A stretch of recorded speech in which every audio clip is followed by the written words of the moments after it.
Kita harapkan cepatnya mungkin lah, tetapi kapan yang tak tahu. Tahun ini atau tahun depan tak tahu. Benda yang baik ni kita nak cepat.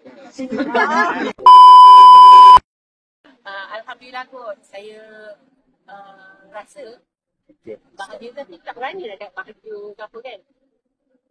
Alhamdulillah, saya happy dengan apa yang ada. Kita pun tak adalah menuju ke sedang tu kan. Jadi saya tak kaitkan anak dalam perbincangan ke apa ke. Belum masanya lagi untuk nak deep talk about this tapi insyaAllah so far apa yang kita lihat Alhamdulillah. Sama ada anak Izwan Sri atau anak saya, semuanya positif. Let's not pressure, give a pressure to each other, go with the flow tapi dengan matlamat yang betul. Doakan kalau semuanya berjalan dengan baik dan lancar. Kita harapkan cepatnya mungkin lah, tetapi kapan yang tak tahu. Tahun ini atau tahun depan tak tahu kan.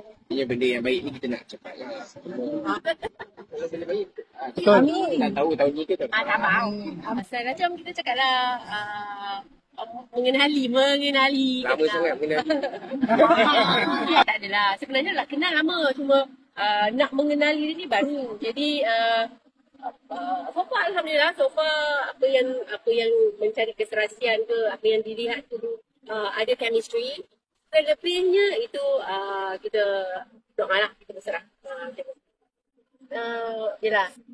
Apa yang kita lalui ni dia jauh lebih matang. Jadi rather dia nak berkawan, nak bercinta ke apa ke, no. Once ada keserasian tu, of course kita nak tengok yang lebih jauh, yang lebih positif lagi lah. So insyaAllah kita belum lagi ke arah tu, tetapi insyaAllah kalau dia ada apa-apa arah kita ke arah itu.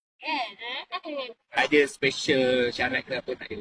Sebab macam Mira kata kita dah pasal yang lebih matang. So kita tak adalah do and don't tu tak ada. Keserasian, approval daripada both side, family, semua tu. Sebab kalau yang nak bersama, bukan berdua je, kita nak keluarga jadi kan. So everything kena okay, green light, kenal je lah. Tapi belum lagi ke fasa yang lebih serius, you know. Fasa saya ni mungkin kadang-kadang saya fikir perlu ke, tak perlu ke. Kayaknya perlu ke. Dengan kawan-kawan dah lah. Kita dah lama sangat solo. Kita dah selesa. Tapi sampai bila dan apa matlamat kita nak seronok dunia je ke?